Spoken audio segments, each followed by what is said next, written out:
Bueno, buenos días a todos. Estoy muy feliz de que estén viendo este video. Y bueno, nosotros somos el equipo 9 y vamos a hablarles sobre el budismo militante o violento. Bueno, como introducción, podemos decir que el sello distintivo del budismo, si pensamos en el concepto en sí y sus diversas tradiciones, podemos decir que al menos desde una forma general ingenua ha sido un profundo pacifismo y rechazo a la violencia. En Occidente poco se sabe sobre esta corriente o sobre esta religión y más aún sobre el budismo militante y violento.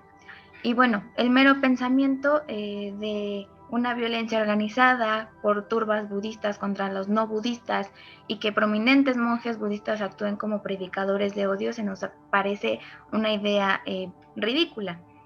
Sin embargo, es cierta, esta corriente militante y ultranacionalista está en aumento y los acontecimientos recientes en Sri Lanka, en Birmania y Tailandia lo demuestran. El fenómeno de este budismo militante en realidad no es nuevo, sino fue pasado por alto, es pasado por alto y también hay muy poca información sobre ello.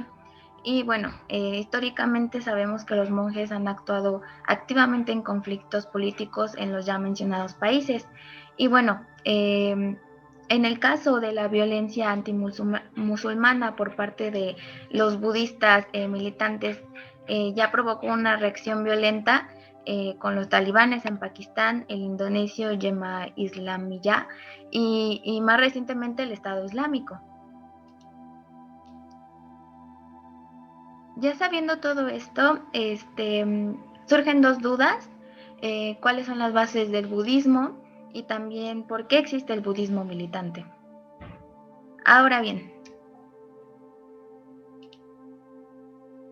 en nuestro primer capítulo nos menciona el budismo Theravada y nos dice que es una de las muchas religiones y bueno, una recién llegada de todas las religiones y cosmologías que actualmente están instrumentalizadas para el logro de objetivos principalmente sociopolíticos. Y bueno, el autor en este primer capítulo quiere ofrecer al lector una visión del contexto y una primera comprensión del budismo y en comparación con otras religiones. Bueno, también nos quiere dar una explicación sobre la discusión de los roles de los actores religiosos frente al Estado como actor político. Y bueno, también para el autor es importante definir algunos conceptos antes de adentrarse como tal a la explicación de los conflictos y también del tema central. Eh, Algunos de estos es primeramente la religión. El autor nos da una definición por Merriam-Webster y define la religión como la creencia en un dios o en un grupo de dioses, también como un sistema organizado de creencias, ceremonias y también reglas que se usa para adorarlos. También un interés, una creencia, una actividad que es muy importante para una persona o para un grupo de ellas. Sin embargo, más adelante nos explica que en el budismo Theravada eh, la creencia, bueno, la religión es bastante evasiva con respecto a la existencia o no existencia de Dios o un grupo de dioses. Basándonos en las enseñanzas de Buda, no es posible que ayuden a las personas a alcanzar su salvación como somos conscientes en la religión cristiana o católica, si llegamos a compararlos. Su salvación solo se puede lograr por los propios logros y los propios individuos a través de sus propios esfuerzos. Bueno, para los budistas los dioses son seres poderosos que pueden otorgar favores mundanos, como una persona poderosa nos puede hacer un favor. Por ende, cualquier deidad omnipotente o omnisciente no se cree en estas mismas. O bueno, en esta medida nos lleva a una definición hecha por Emily Durkheim, en la que dice que una religión es un sistema unificado de creencias y prácticas relativas a las cosas sagradas, es decir, las cosas apartadas y prohibidas, creencias y prácticas que unen en una sola comunidad moral llamada Iglesia a todos los que se adhieren a ellas. Y bueno, nos concluye diciendo que el budismo Theravada puede verse como un sistema unificado de creencias y prácticas relevantes para las cosas sagradas, lo cual pues nos impide definirlo simplemente como una filosofía. El siguiente concepto que nos aclara es el de la violencia. Nos dice que hablar y definir sobre la violencia es una tarea más difícil, de lo que se cree en un principio. Y bueno, define la violencia con el concepto de Mary Jetman, en la que dice que son acciones que infligen amenazas o causas o lesiones, acciones que se definen además como corporales, escritas o verbales, y bueno, termina diciendo que estas lesiones, estas lesiones son psicológicas, sociológicas o simbólicas, como en el caso de la profanación religiosa. Y el último concepto que nos da o nos aclara es el de la Guerra Santa. Y bueno, el primer concepto que viene a la mente en el contexto de la religión y la violencia es el de la Guerra Santa, un concepto que hemos asociado muchas veces con las tres religiones abramaicas, el judaísmo, el cristianismo y el islam. Sin embargo, este concepto asociado únicamente con esas tres religiones este, ya no se sigue unificando en esas últimas tres, sino que en un mundo globalizado y en un mundo del siglo XXI, la Guerra Santa se ha visto global y es un fenómeno que se encuentra en todo el mundo. Después nos aclara la relación entre religión y política, y en esta dice que el resurgimiento global de la fe religiosa desvió no solo a los principales políticos y académicos de las ciencias sociales, sino bueno, también coincidieron en que la secularización se haría presente en la religión y que ésta se privatizaría y desaparecería del espacio público. Y bueno, que en el siglo XXI la religión perdería relevancia y que los tres paradigmas principales de las relaciones internacionales, que sabemos que es el realismo, liberalismo y el constructivismo, iban a ayudar a esta secularización. Sin embargo, después, cuando nos explica la relación entre religión y violencia, desmiente, ya que el aumento de esta violencia religiosa y el terrorismo desde la década de los 80 se hizo notoria. El propio Berger admitió en el 99 que la predicción sobre esta desaparición religiosa había sido muy prematura y que el mundo era tan furiosamente religioso como siempre y en algunos lugares incluso más que nunca. A pesar de que esta preponderancia religiosa se vio como tal desde el 11 de septiembre por el ataque terrorista a las Torres Gemelas, ya había habido indicios, mucho antes. Y bueno, es más que obvio que la religión está lejos de desvanecerse.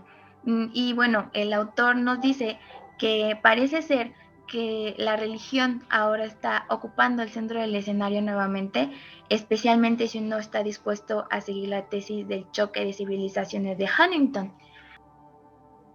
Ahora bien, en nuestro segundo capítulo nos explican los principios fundamentales del budismo y bueno, nos dice que para poder explorar en profundidad discursos budistas Theravada sobre la violencia en la teoría y en la práctica se tiene que explicar los principios centrales del budismo, tal como se encuentran en el Tipitaka y en la doctrina de Ahimsa, que la Ahimsa quiere decir, o bueno, predica la no violencia.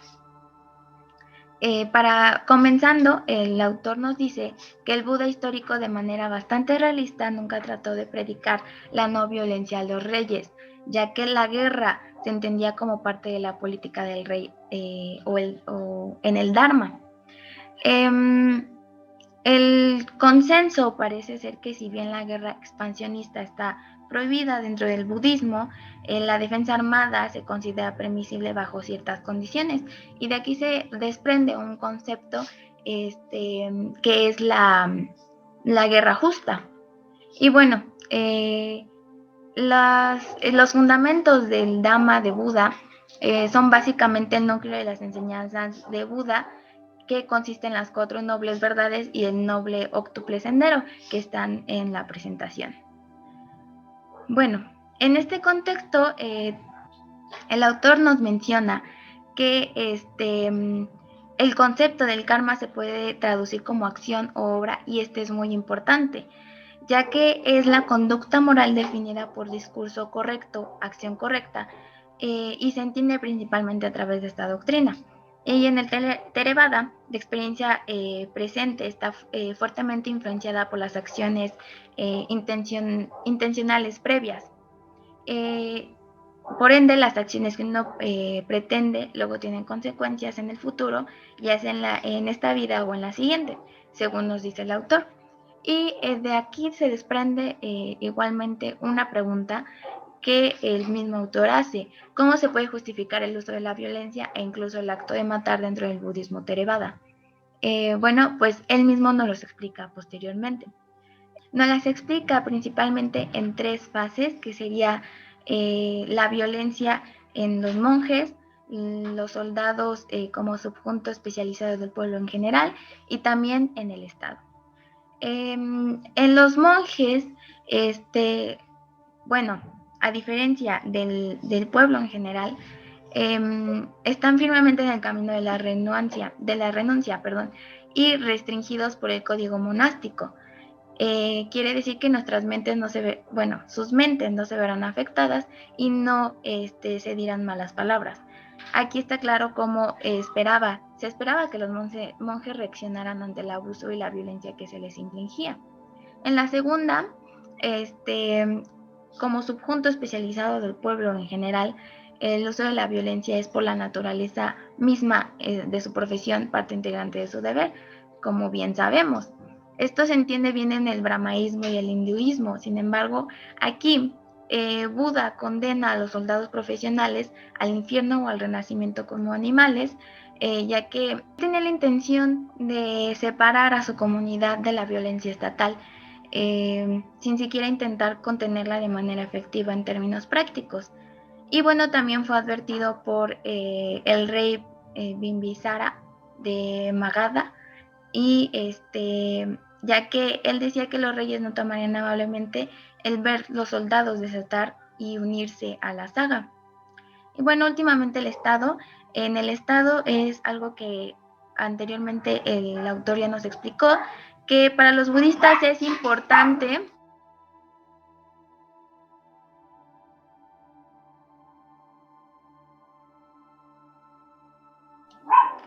el Estado es algo que el autor ya nos explicó, que para los budistas es importante la no violencia, y sin embargo el Buda entiende que la guerra es necesaria, ya que es una situación que el rey no puede evitar, así que se crea el concepto de la guerra justa. Y bueno, esto sería aquí por mi parte.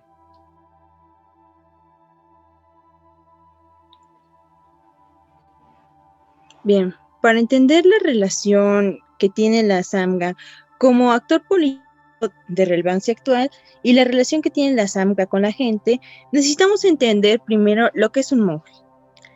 Y para esto tenemos que entender que nuestra concepción occidental de lo que es un monje no se puede aplicar a lo que es la realidad de un monje. Pues los deberes de monje, los más importantes, son meditar y estudiar las escrituras. Sin embargo, la realidad es que los monjes tienen que lidiar con todo lo que está relacionado con los templos. También tienen que lidiar con las visitas extranjeras y domésticas, así como atender los asuntos de los pobladores, aquellos que le piden que vayan a sus casas o que tengan algún ritual, que vayan a un negocio a hacer algún tipo de ritual, ese tipo de cosas. Y estudiar los cantos Pali, o sea, es muy difícil para ellos meditar al final del día. Y la meditación real, de hecho, se da en los monjes, de parte individual de los monjes, que se van y se una semana al bosque, al cerro, en un una cueva dependiendo de dónde se encuentren.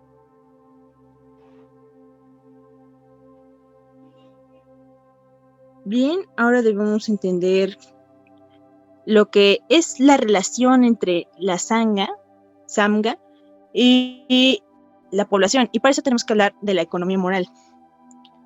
Lo que es y lo que hace un monje. Los monjes dependen de las personas. Ellos los alimentan, ellos los visten, ellos les dan donaciones para hacer méritos karmarios. Y en cambio los monjes lo que les ofrecen es enseñanza y predicación. Y esto no es malo en sí mismo, de hecho es algo que Buda mismo exhortó a sus discípulos a hacer. Nunca rechazar la invitación de alguien que quiera aprender. Así entonces entendemos lo que es un monje. Un monje es, bueno, según el Vinaya Pitaka, los monjes son entendidos como extraños para la sociedad, que abandonan su voluntad y están destinados a buscar su propia salvación. Entonces entendemos que los monjes están disponibles para enseñar, predicar y llevar a cabo ciertas ceremonias y ritos, pero depende de los seguidores laicos venir al templo o invitar a su casa. Y también tenemos que dejar en claro otra cosa. Los monjes no van a salvar a nadie. Nadie puede salvar a otra persona más que sí misma. Y eso están haciendo los monjes constantemente. Ellos solamente te pueden ofrecer su guía.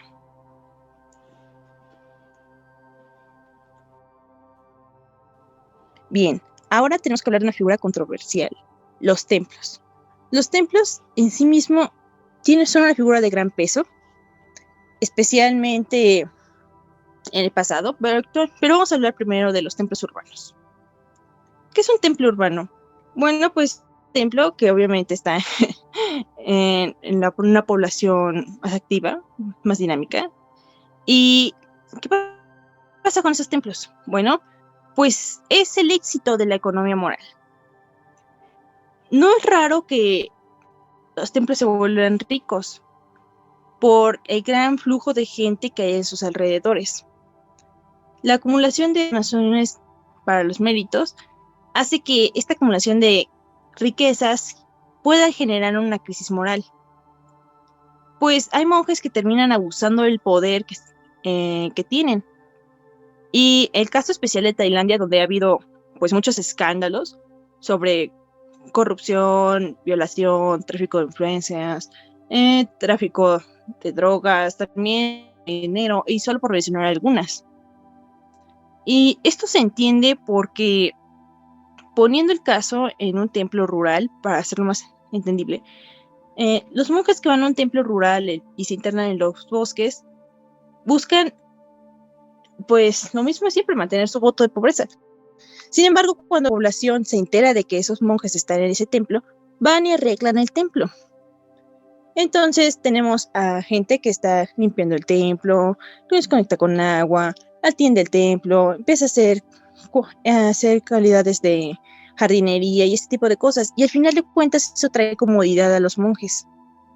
Entonces, si la comodidad se puede encontrar en un templo rural, ¿qué podemos esperar de un templo urbano?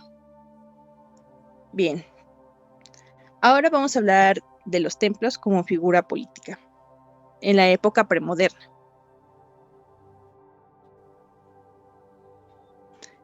Bien, en la época premoderna podemos decir que los templos eran una figura de unidad de masas y nacieron como tal en las zonas rurales cuando entre las donaciones se daban tierras. Sin embargo, los monjes no tienen derecho a tener tierras propias y cultivarlas. El caso de Sri Lanka, el nacimiento del budismo, se dio porque los británicos marginaron a la etnia mayoritaria del país, los singaleses, que eran mayormente budistas, y le dieron un trato favoritario a la minoría tamil hinduista, además de que también se permitió la entrada a musulmanes comerciantes. Bien, y también tenemos que los misioneros cristianos empezaron a esparcir fuertemente cristianismo en toda la isla. y pues no eran respetuosos con los monjes. La verdad es que establecieron sus escuelas cristianas en templos y generaron un fuerte resentimiento por parte de los budistas hacia los cristianos. Y todo esto básicamente funcionó para pues destruir el budismo como tal, después de todo el tiempo que estuvo bajo el poder británico.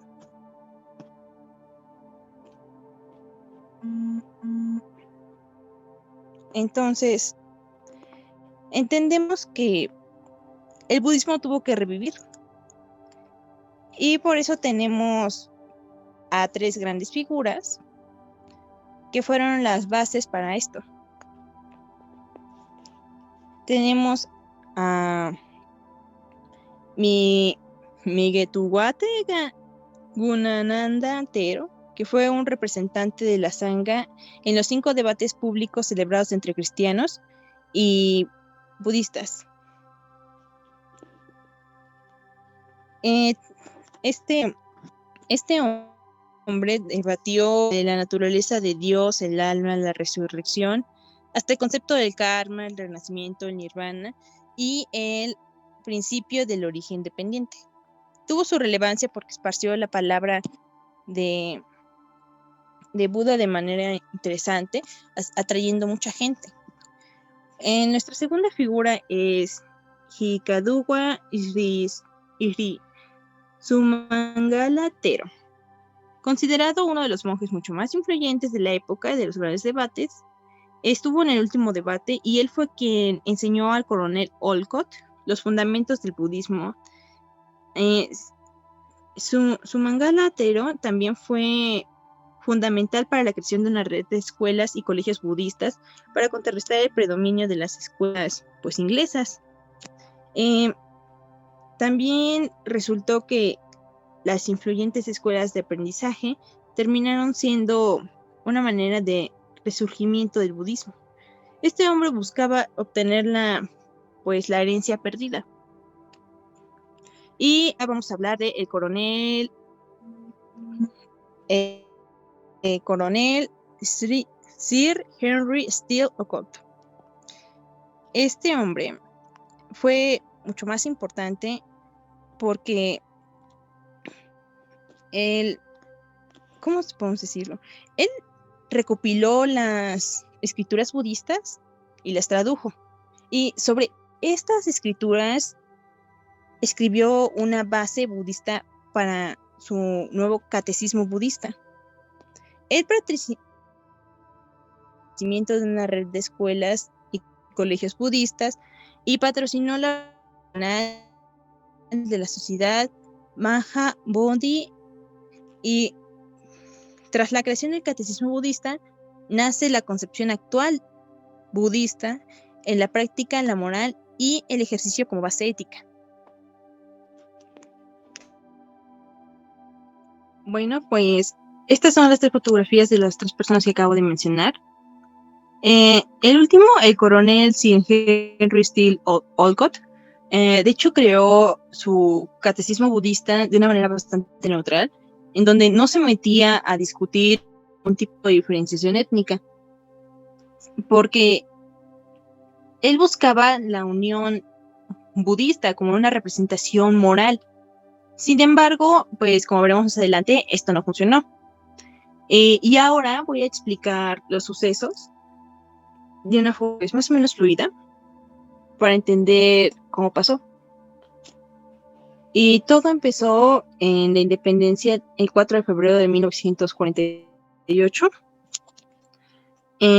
con el naciente nacionalismo budista.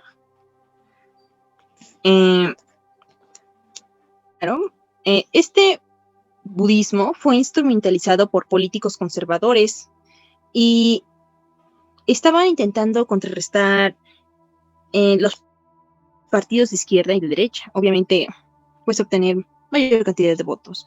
Y esto aparece Solomon West Railway Díaz Bandaranaike, que fue el primero en instrumentalizar los problemas del budismo con éxito, a tal grado que para 1956 creó una campaña anti-tamil bastante exitosa. Este hombre se volvió ministro en 1957. Para 1956 le tocó, bueno, al partido le tocó cumplir porque a él lo asesinaron en 1959, porque sí se había dado cuenta de que había sembrado una distinción étnica muy grande y trataba de detenerla. En cambio lo terminaron matando, precisamente un monje budista, diciendo que estaba traicionando los valores budistas. Bueno, en 1960 se presentó una ley de las 3 cláusulas que yo conocí como la ley única de Sinhala. Esta tuvo relevancia porque proponía al budismo como base central del gobierno. Bien. En 1961 se hizo manifestaciones masivas por parte de la minoría tamil. Y para 1966 se buscó establecer un control de este tipo de violencia, por lo cual se estableció la lengua tamil como la lengua oficial. Bien, y ahora tenemos que explicar cómo esto se escalonó hasta crear movimientos violentos. Bien. Con la creciente violencia entre los singaleses y los tamiles, la esposa de Solomon, Sirimavo Bandaranaike, fue la que quedó en el gobierno. Y para 1970 logra su reelección, después de haber hecho una campaña antitamil bastante exitosa y también aplastando el movimiento marxista del Frente de Liberación Popular. Cabe destacar que para 1971 Baranaike impulsó una nueva constitución, y aquí también es donde se da el cambio de nombre de Ceilán a Sri Lanka. En esta constitución se establece la ley única Sinhala, que en esta se establece el budismo como religión principal, y como consecuencia el Estado debe cuidarlo y fomentarlo. Para 1952, Velepuliai formó los nuevos Tigres Taimines. Y para 1976, Velipilai monopolizó la lucha entre los tamiles y el Estado. Para 1983 se estalló lo que se conoció como la Guerra Civil. Fue básicamente una guerra de guerrillas entre los tamiles contra el Estado singalés y terminó 3 décadas después, el 18 de mayo del 2009, cuando finalmente el movimiento tamil fue aplastado. Sin embargo, para 2012 se volvieron a iniciar conflictos porque obviamente las tensiones entre estas dos etnias jamás van. Bien, y ahora voy a explicarles un poco sobre el budismo extremista aplicado en Sri Lanka. Bueno, pues el budismo extremista tiene 3 puntos base: el ultranacionalismo, la ideología o pensamiento nacionalista y las discusiones que giran en torno a la doctrina budista de guerra justa. El ultranacionalismo fue desarrollado por Anagarika Dharpala y fue construido por Raula. Dharmapala estableció que Sri Lanka era la tierra santa, la tierra prometida, que fue invadida por extranjeros que llegaron a socavar pues el lugar, a excavar todo lo que podían y a despreciar a la gente de ahí, por lo cual era importante expulsarlos, especialmente a los tamiles, aunque también hablaba de los hindúes, así como de los musulmanes. En su discurso se podía entender que la resurrección del budismo iba a ser la resurrección de la nación, y Raula lo que hizo fue empoderar la figura de los monjes. Le dijo que ser un monje, aparte de dar sentimiento de honor y paz, era una forma poderosa, una forma gloriosa de ser. El pensamiento nacionalista surgió en 1970. Es una versión alterna del capitalismo y el marxismo. Y la justificación de la guerra justa fue que estaban peleando contra bestias, básicamente. Describían a los musulmanes y a los tamiles y a los hindúes que estaban en contra como bestias que eran violentas, que simplemente iban a reaccionar con más violencia. Y lo cual era deber de la comunidad detenerlos, pues estaban amenazando el estado de la religión y a la gente. Bien, y ahora les voy a explicar sobre Birmania. Birmania tiene un pasado histórico bastante fácil de comprimir, porque podemos establecerlo en que tiene un mito de origen budista, pero no está claro si está 100% basado en sí. De hecho, hay rumores de que pasó en Tailandia, no en Birmania, que un monje fue específicamente buscando la Tierra de Oro y terminó ahí. Bien, cambiando de tema, entonces vamos a hablar sobre pues los sucesos históricos de Birmania. Y podemos hablar primero de la política expansionista que tenía Birmania, que era bastante aguerrida, y quiso conquistar el reino de Arakan, que es el estado actual de Raikán, por cierto, en 1784. Esto llevó las fronteras de Birmania hasta los límites contra la India británica. Entonces fue ahí cuando en 1975 el gobierno británico hizo una expedición, y para 1826 estalló la primera guerra anglo-birmana, donde los británicos se anexionaron varias partes del territorio de Birmania. En la segunda guerra anglo-birmana se anexionaron la parte baja de Birmania, y para la tercera guerra anglo-birmana ya se había convertido básicamente en una colonia. Ahora, durante el periodo colonial, no se tenían un defensor de la fe, o sea, la religión estaba muy ligada al gobierno.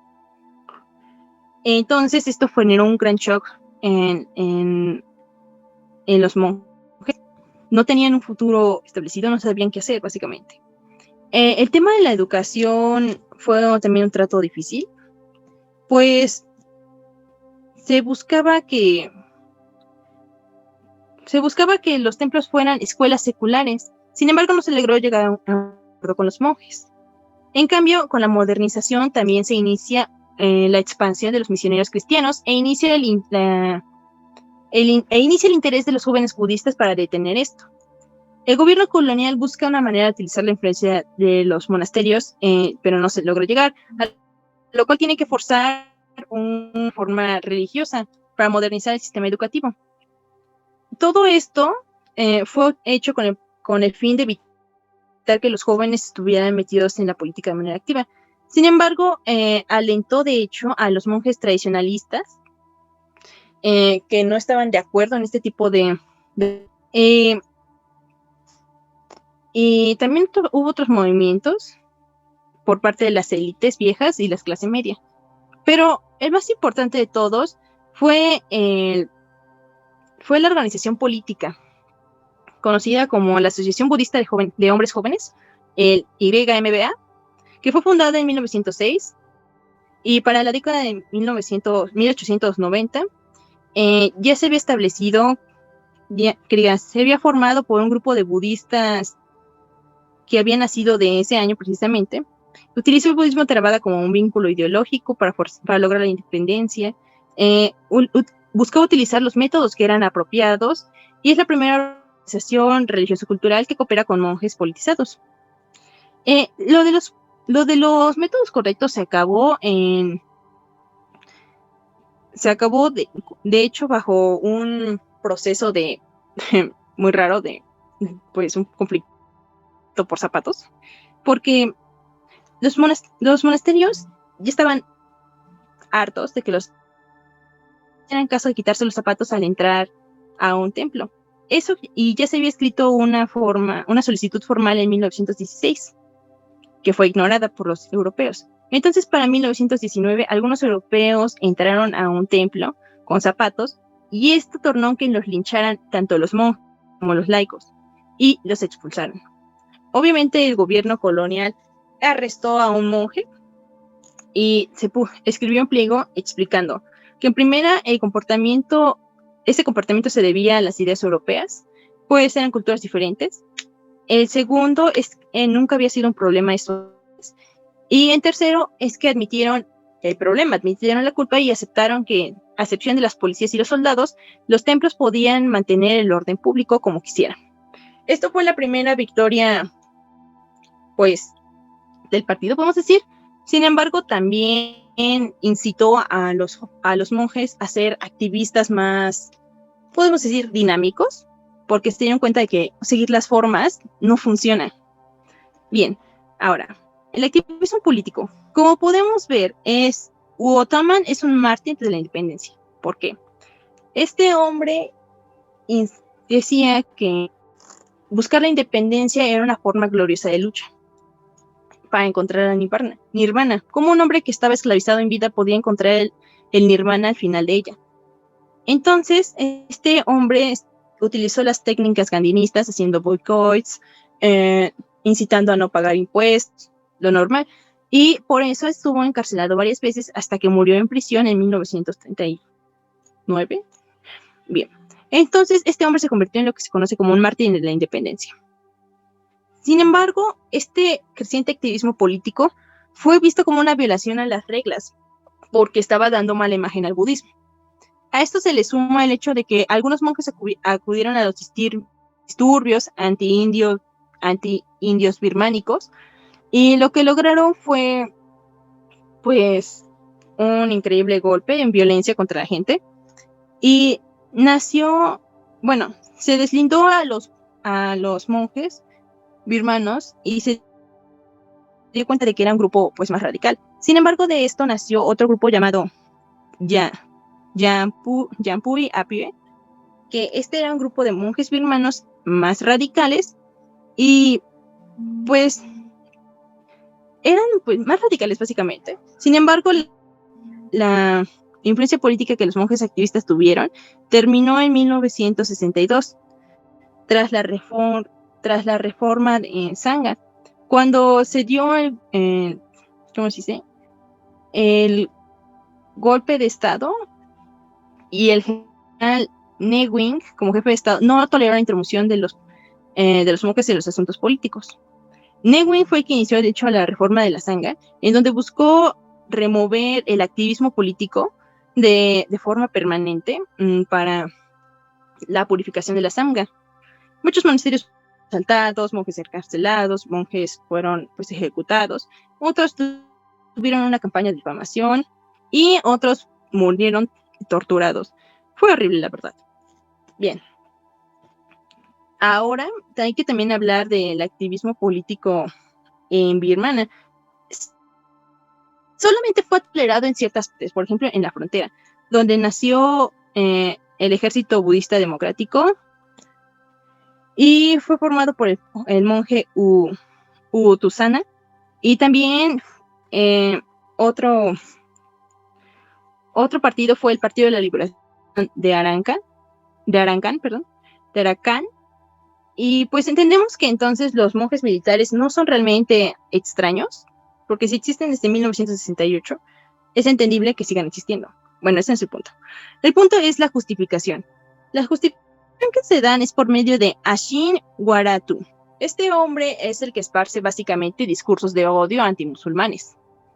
En una de sus justificaciones es que estos movimientos extremos se promueven porque los musulmanes son personas extremadamente violentas, radicales y malignas, que han estado esparciéndose por todo el mundo. También explica que se debe cuidar la religión y la raza aún sobre el Estado. También explica que el budismo no permite pasar a la ofensiva, pero se tiene todo de proteger y defender la comunidad.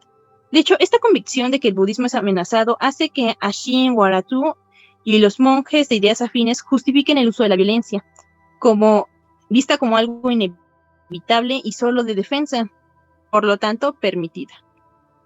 Y pareciera que la vida le da la razón, porque después del brote de violencia contra Rohingya, una comunidad de etnia minoritaria, en el 2012, se fundó precisamente un movimiento llamado el Movimiento de Fe, que luego se transformó en el Ejército de la Salvación de Arakan Rohingya en 2016, e inició una serie de ataques coordinados, y pues alrededor de 300 o 400 personas fueron pues dañadas de manera sistemática. Entonces es un problema, porque aparte de amenazar a la fe y amenazarse mutuamente, estas disputas solamente han crecido y no se han visto la manera de reconciliarse. Continuando con el siguiente capítulo, Tailandia, es hora de armar a los tailandeses budistas. A diferencia de los países que anteriormente mis compañeras explicaron, Tailandia logró escapar del colonialismo occidental A pesar de esto, el país se sometió a una modernización y la formación de políticas de seguridad. El objetivo de la creación se debía a que los reyes que los planearon, el rey Mongkut y el rey Chulalongkorn, por la necesidad de querer parecer modernos ante Francia y Gran Bretaña, quienes se habían adjudicado a los países vecinos, y porque no se quería que el reino se dividiera y se incorporase a sus imperios.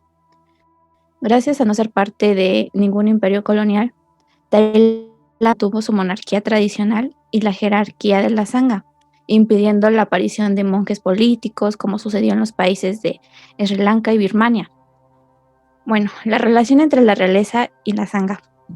Los primeros vestigios del budismo tradicional en la zona del sudeste asiático se remontan alrededor del siglo V, la cual estaba con otras religiones en conjunto como el brahmaísmo, el hinduismo, mientras que el budismo Theravada llegó hasta el siglo XIII.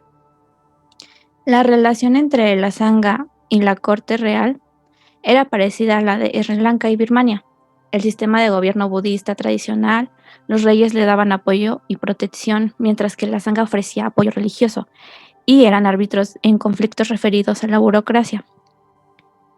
En los primeros tiempos de la historia tailandesa, varios reinos luchaban por alcanzar la supremacía y en ocasiones llegó a afectar al monacato, ya que los templos se les consideraba como parte importante en dichas guerras.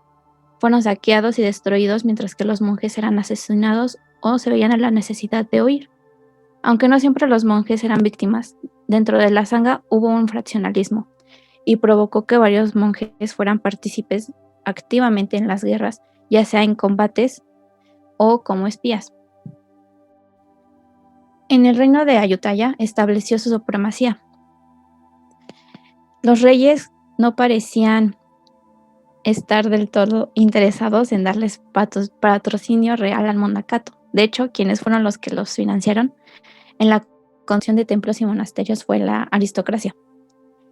Durante el final de la dinastía Ayutthaya, los reyes trataron de frenar a la Sangha poniéndola bajo control personal, aunque el maltrato jugó un papel importante en la decisión de destierro. A la caída de esta dinastía se establece la dinastía Chakri, la cual tiene como objetivo modernizar y occidentalizar al país, convirtiéndolo en una economía mercado, reemplazando gradualmente a los gobernantes hereditarios por burócratas seculares nombrados por el tribunal. Desde la caída de Ayutthaya, la Sangha sufrió una decaída y con el nuevo rey de la dinastía Chakri trató de purificar a la Sangha. Tanto la monarquía como el budismo fue despojado de sus elementos mitológicos también.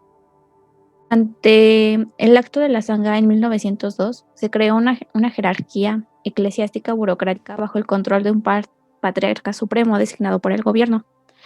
La occidentalización y modernización trajo una influencia de gente con conocimientos técnicos, política occidental, la democracia parlamentaria y por la inestabilidad política entre la élite se condujo a una revolución para 1932. Con el derrocamiento de la tradicional monarquía absoluta se creó un parlamento con poderes residuales para el monarca. Los cambios democráticos también fueron anexados a la ley de la Sangha de 1941, donde se reducían los poderes del patriarca supremo y el consejo de ancianos. Se alineó la estructura administrativa de la Sangha también. Para 1958 el régimen militar toma el poder. Se basaron en dos poderosos símbolos de la identidad tailandesa, la monarquía y el budismo. Por esto se requirió que se rectificara una nueva ley, la cual se produjo en 1962. Y en el contexto regional se desataba la guerra de Vietnam, la cual se veía como una amenaza a que el comunismo llegara al país. El patriarca y el consejo de ancianos fue restaurado y los monjes que comenzaron a mostrarse simpatizantes del comunismo fueron removidos de sus posiciones. Se trató de utilizar a los monjes para la modernización y construcción de la nación, especialmente en las zonas rurales. Entre las décadas de los 60 y 70, la primera etapa de desarrollo no funcionó como se tenía previsto y comenzó la aparición del Partido Comunista de Tailandia, quien planeaba un levantamiento. La Sangha y el gobierno organizaron el poder y la reputación del monacato para evitar una conflagración en el país, pero no sirvió mucho ya que para 1965 se estalló el levantamiento comunista, extendiéndose por todo el país, que duró hasta 1973 y trajo como consecuencia que la sociedad tailandesa se volviera en contra del régimen militar y en ese mismo año el régimen cae. Para 1974 es creado la organización Nawapon o Nueve Nuevas Fuerzas. Se tenía como objetivo la seguridad nacional siguiendo el budismo como medio de prosperidad política, económica y social, atrayendo a un gran número de monjes debido a que estos monjes, al ver los acontecimientos que estaban sucediendo en Camboya, se llegaron a la conclusión de que el comunismo representaba un peligro mortal para el budismo y el monacato, mientras que en Laos sucedía la abdicación del rey de Laos. Se convencieron de que la monarquía tailandesa sufriría un cambio similar, por eso era importante aplastar los movimientos similares que sucedían en el país. Al ser partícipes públicamente en 1964, la Corte Suprema dictaminó que los monjes tenían prohibido participar en asuntos políticos, ya sea pasiva o activamente. Tailandia trató de legitimizar la violencia contra los comunistas tailandeses. Un ejemplo, tenemos al monje activista Prakitivuto, quien defendía la opinión de que los miembros de la Sangha no deben de permanecer en sus templos esperando que los laicos busquen sacarlos con el propósito de hacer méritos. Fue el único que ofreció abiertamente una justificación general y legitimación de la violencia contra el grupo específico. Kitibuto creía que los comunistas no solo eran oponentes políticos que podrían ser derrotados, sino que intentarían romper el vínculo entre el pueblo y los seguidores laicos.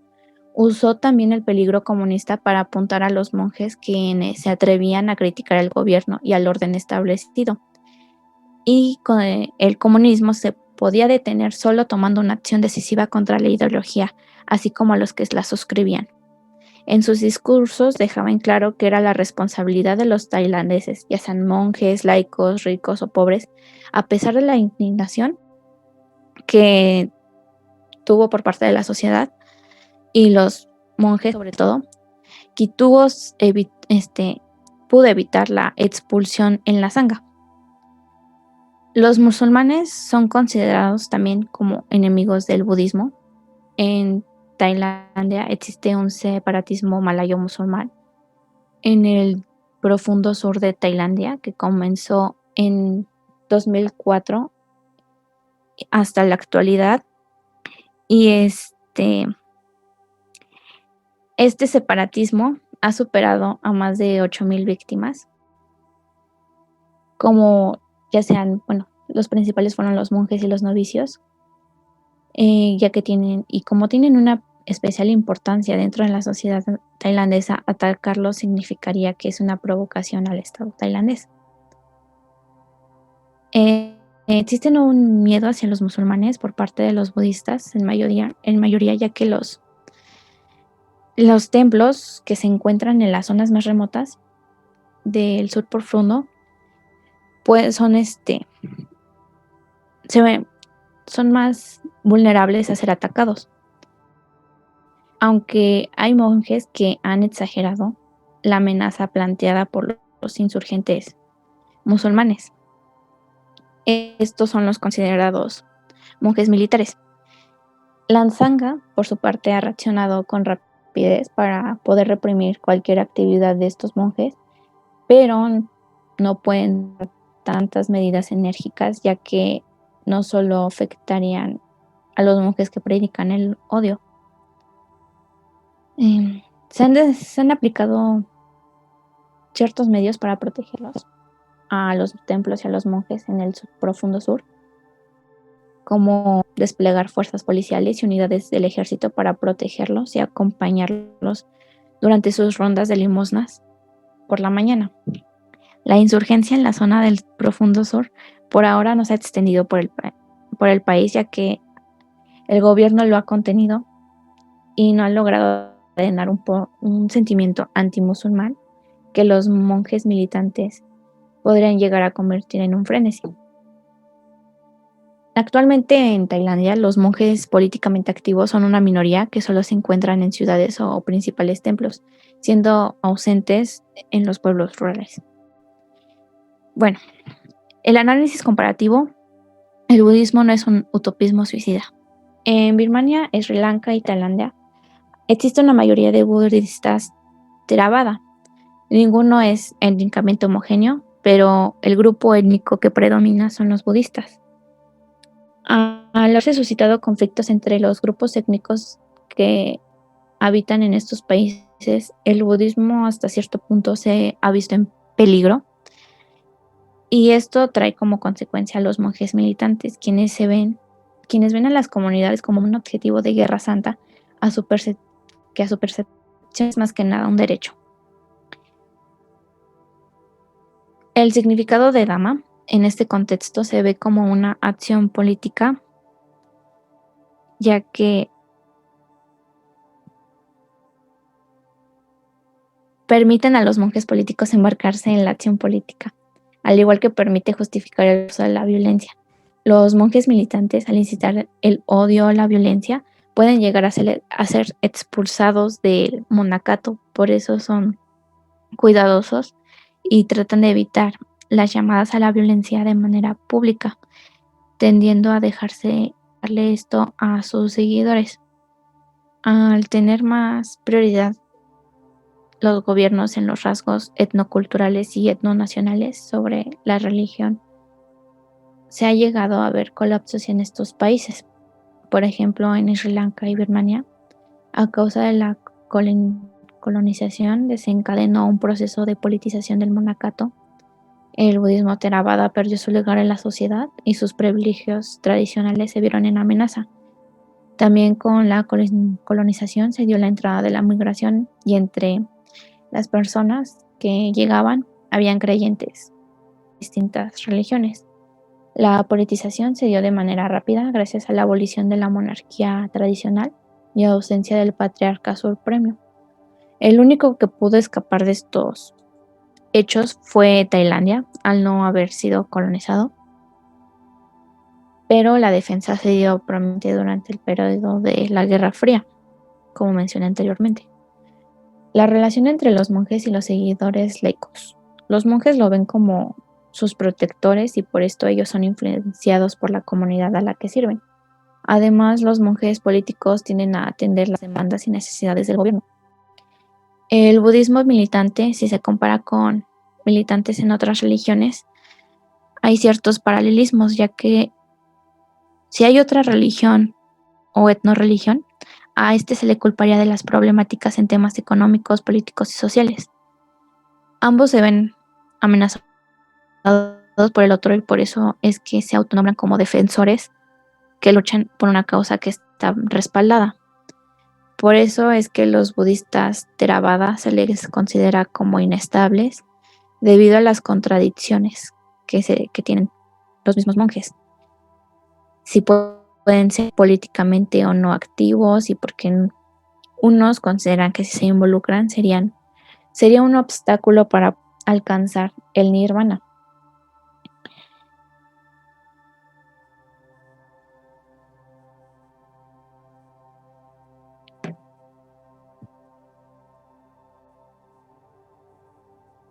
Bueno, ¿y cómo se pueden lidiar con los monjes de guerra?